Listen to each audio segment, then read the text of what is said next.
بہت ساری چیزیں ایسی ہوتی ہیں جن کی زیادتی ٹھیک نہیں ہوتی، وہ زیادہ ہو جائیں تو نقصان کرتی ہیں، لیکن علم ایک ایسی چیز ہے کہ جس کے بارے میں رب کریم نے کہا کہ محبوب آپ دعا مانگیں کہ آپ کو زیادہ علم دیا جائے۔ اور پھر علم ایک ایسی چیز ہے کہ کوئی بھی آدمی یہ دعویٰ نہ کرے کہ میں نے بڑا حاصل کر لیا ہے، میری اب تکمیل ہو گئی ہے، میں اب مکمل ہو گیا ہوں۔ جن کو اللہ نے غیب کے خزانوں کی کنجیاں دی ہیں نا، ان سے بھی رب کریم نے کہا ہے کہ محبوب آپ دعا کریں کہ مالک میرے علم میں اضافہ کر دے۔ تو جب وہاں تک یہ بات ہے تو پھر عام آدمی کو بھی چاہیے کہ وہ اپنی معلومات میں اضافے کا شوق پیدا کرے۔ اور تیسری بات یہ کہ جو حضور کے علم شریف پر بات کرتے ہیں وہ بھی اس آیت سے سیکھیں کہ حضور کا علم تو ہر روز رب اس میں اضافہ فرما رہا ہے، تو ہر روز اضافہ ہو رہا ہے۔ وَلَلْآخِرَةُ خَيْرٌ لَكَ مِنَ الْأُولَىٰ، ہر روز ترقی ہو رہی ہے حضور کے علم شریف کی بھی۔ تو ہمارے ہاں زیادہ تر لوگ بات اس لیے سیکھتے ہیں کہ میں کوئی کہیں سے مسئلہ سیکھوں گا پھر جا کے اپنی مسجد کے امام کو تنگ کروں گا کہ وہاں تو میں یہ سن کے آیا ہوں تو یہاں یہ کام کیوں نہیں ہوتا۔ میں کوئی بات سیکھوں گا تو پھر میں اس سے بحث کا دروازہ کھولوں گا۔ علم کا مطلب ہی اپنے آپ کو سنوارنا ہے۔ معلومات حاصل کرنے کا مطلب یہ کہ آپ کے عمل میں پختگی آئے، آپ کے کردار میں پختگی آئے، آپ نے جو سیکھا ہے آپ اس کے مطابق اپنے آپ کو ڈھالیں۔ مسلم شریف میں موجود ہے، نبی پاک صلی اللہ علیہ وسلم نے دعا مانگی ہے، اے اللہ میں اس علم سے تیری پناہ مانگتا ہوں جو علم تو ہو پر نفع والا نہ ہوگا۔ جس بندے کے علم نے اسے نفع نہیں دیا، وہ کچھ سیکھ نہیں سکا اس سے، تو اس کا علم کسی کو کیا نفع دے گا جب خود سے اس نے۔ اور صوفیہ کرام تو فرماتے ہیں کہ جو لوگ بڑی معلومات حاصل کر لیں، بڑی باتیں سیکھ لیں، پنچایت میں کسی کو بولنے نہ دیں، گھر میں کسی کو بولنے نہ دیں، بہت سارے لوگ تو علماء کو بھی مشورہ دیتے ہیں، بڑی باتیں کرے لیکن عمل کے لحاظ سے بندہ زیرو ہو تو اہل دل فرماتے ہیں اس کی صحبت سے بچو۔ اسے بڑا پتہ ہے، بڑی باتیں آتی ہیں، بڑی باتیں کرتا ہے، لیکن گفتگو کی حد تک تو بہت بڑا ہے، عمل کے معاملے میں صفر ہے۔ بہت سارے لوگ مسجد کے حجرے میں میٹنگ ہو رہی ہوتی ہے اور وہ لمبی لمبی دلیلیں اور مشورے دے رہے ہوتے ہیں، نماز کا ٹائم آ جائے تو اٹھ کے چلے جاتے ہیں، کہتے ہیں میں اپنے محلے دی مسیتیں پڑھنی۔ کئیوں کو کام یاد آ جاتا ہے۔ فرمایا کہ شخص کے پاس معلومات بڑی ہوں لیکن عمل کے معاملے میں بندہ زیرو ہو تو اسے بچنا کیوں؟ اس لیے کہ اگر پڑھا لکھا آدمی بے عمل ہونا تو وہ اپنی بے عملی پر بھی دلیلیں پیش کرتا ہے۔ وہ کہتا ہے میں یہ کام نہیں کرتا تو یہ میرے پاس دلیل ہے، وہ تو بے عملی کو بھی مزین کر دے گا معاذ اللہ۔ تو دینی تعلیم ایک تو حاصل اس لیے کریں کہ ہم نے اپنے آپ کو سنوارنا ہے، اور دوسرا علم کا شوق طبیعت میں ہو۔ لیکن نا اللہ کے حبیب صلی اللہ علیہ وسلم نے فرمایا ہے کہ جو علم کے رستے پہ چل پڑا وہ جنت کے رستے پہ چل پڑا ہے۔ جمعوں میں، محفلوں میں کانوں کے ذائقے کے لیے نہ آئیں، اس لیے آئیں کہ میرے علم میں، میرے عمل میں یہ کوئی اضافے کی بات بنے گی، میں کوئی نصیحت حاصل کروں گا تو میرے دل کا زنگ اترے گا۔ ہمارے ہاں یہاں لوگ مزے کے لیے آتے ہیں اور آج کل لوگ فوٹو کے لیے آتے ہیں۔ ان دو کاموں سے نکل کر خالص اصلاح کی نیت سے علم کا شوق ہمارے ہاں تیزی سے ایک حرکت کی گئی، علماء کا وقار خراب کیا گیا اور لوگوں کو دینی علوم سے دور کیا گیا، اور اس میں بعض بیچارے واعظین اور خطباء نے بھی کردار ادا کیا جب جعلی پیر کی تعریفیں کھول کے کیں، اور اسے پتہ نہیں کہاں تک یہ اسٹیج جو ہوتے ہیں نا، ان میں کوئی بندہ اچھا لگے بھی تو اس کے لیے دعا کرنی چاہیے، تعریفیں نہیں کرنی چاہیے۔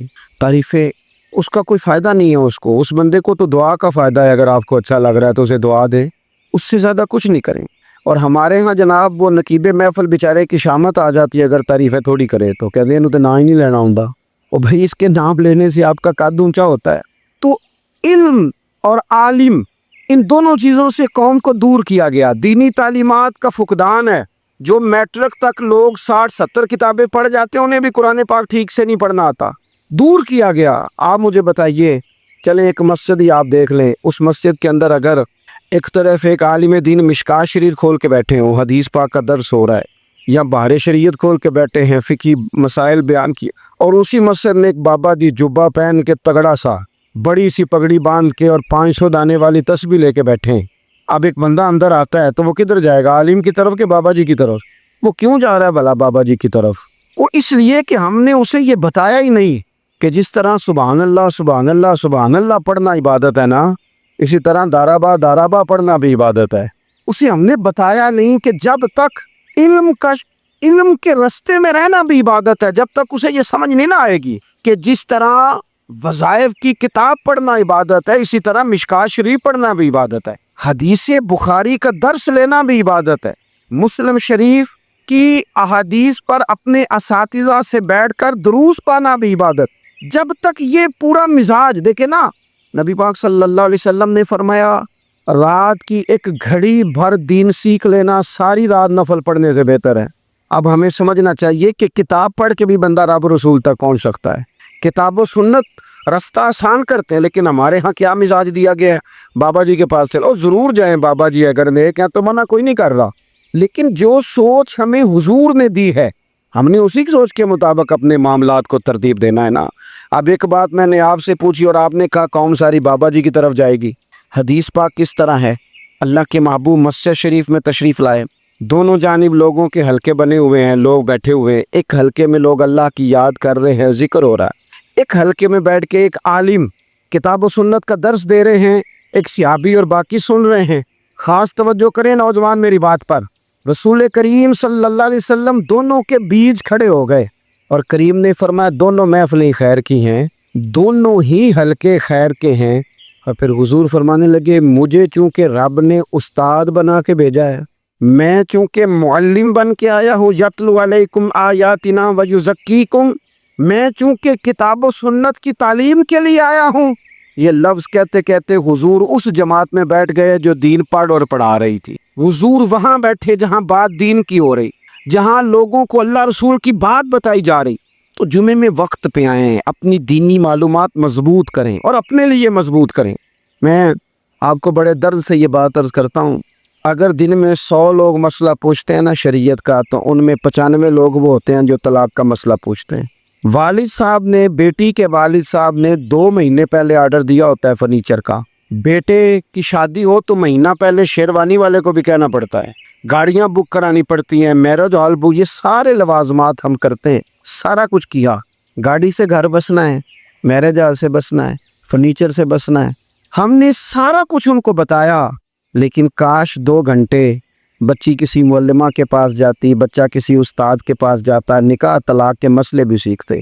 میں دعوے سے کہتا ہوں اگر ہمیں پتہ چل جائے کہ 3 طلاقیں اکٹھی نہیں دینی چاہیے، کیونکہ دے دیں تو ہو جاتی ہیں، اگر ہمیں سمجھ آ جائے کہ نہیں دینی چاہیے، یہ مسئلہ بیان ہو، اور یہ والے مسئلے محفلوں میں بھی نہیں بیان کر سکتے، اس لیے کہ لوگ کہیں گے یہ مسئلہ تو وہ بیان کریں گے، اس پہ نعرے لگیں گے، آپ قوم کو یہ کیا بتا رہے ہیں، یہ تو چھوٹا عالم بتاتا ہے معاذ اللہ اس طرح کی باتیں، تو بڑی بڑی کوئی نقطے کی بات بتائیں۔ اور اس طرح ہمارے ہاں وہ 1 گھنٹہ پہلے نہیں کہتے تگڑے ہو جو میں جملہ دینے لگا، وہ پتہ نہیں جملہ آ رہا ہے کہ ایٹم بم آ رہا ہے، تہار ہو جائے جو میرا جملہ ضائع نہ کرنا، ادھر بھاگ کے چلا گیا ادھر بھاگ کے آ جاؤ، اللہ جانے وہ جس کا کبھی لگتا ہے نا پٹاری سے اللہ جانے کیا نکلے گا، میں جملہ دینے لگا ہوں، تو میں کہتا ہوں تو آرام سے بیٹھ کے بھی جملہ دے دے، تیرے جملے سے کیا نکلے گا، اور تو جملہ نہ دے ہمیں کوئی آیت دے، تو جملہ چھوڑ ہمیں کوئی حدیث پاک سنا، یعنی ہر نقیب، ہر خطیب، ہر نعت خواہ اٹھ کے کہتا ہے سارا قرآن ہی حضور کی تعریف ہے۔ اور بھئی اگر سارا قرآن حضور کی تعریف ہے تو چند آیتیں پڑھ دے، پھر تو نے پڑھی تو ایک بھی نہیں اور تو کہتا جا رہا ہے سارا قرآن ہی حضور کی تعریف ہے۔ یہ والی تعریف بھی تو سنانا قوم کو، جو یہ بچے ان کے استاد انہیں سکھا رہے ہیں اور یہ سیکھ رہے ہیں، اس طرف بھی تو سفر کریں۔ تو میرے عزیز، اگر لوگوں کو مسائل کا پتہ چلے تو سینکڑوں گھر بچ جائیں تباہ ہونے سے، بڑے بڑے گھر بچ جائیں، لیکن مسائل نہیں آتے۔ میرے پاس مسئلہ پوچھنے کے لیے کچھ لوگ آ گئے تو 4-5 سال کا بچہ بھی تھا جس کے والد نے غصے میں اپنی بیوی کو 3 طلاقیں دی تھی، تو چھوٹا سا بچہ، کپڑے بھی پھٹے پرانے، اور حالت بتا رہی تھی کہ غریبی ہے۔ تو جب میں نے مسئلہ بتایا کہ 3 طلاقیں ہو گئی ہیں تو واپس جانے لگے، تو بچہ مجھ سے کہتا ہے، دیہاتی آدمی تو کہنے لگا مولوی صاحب میری اماں تے نانی کہنی اسن پوچھ کے آئیں آپ کہ ہن اسی علیحدہ علیحدہ ہی رہنا ہے۔ تو اس بچے کی نونہال کی وہ کیفیت دیکھی تو میں رو پڑا۔ میں نے کہا یار یہ بچہ بیچارہ ماں باپ کے ہوتے ہوئے یہ یتیموں جیسی زندگی گزارے گا کیونکہ باپ نے طلاق دے دی، کس طرح؟ مسائل نہیں بتائے لوگوں کو، تعلیم سے آگاہی نہیں کیا، اور اس میں بہت بڑا ظلم ہے ان لوگوں کا بھی جو جنازے پہ کھڑے ہو کے تو کہہ دیتے ہیں، میری طرح کے لوگ اچھے علماء کی بات نہیں کرتا، وہ کہہ دیتے ہیں دیکھو جن لوگوں کو جنازہ نہیں آتا، بھئی آپ نے کس دن عشاء کے بعد کلاس لگائی تھی جنازہ سکھانے کی؟ یہ تو آپ نے کہہ دیا لوگوں کو قرآن کی ٹھیک نہیں آتا، تو یہاں تو بیچاری بیبیاں جن کو صحیح پڑھنا نہیں آتا وہ مشن بنا لیتی ہیں کہ میں نے اتنے 100 کو قرآن پاک پڑھانا ہے۔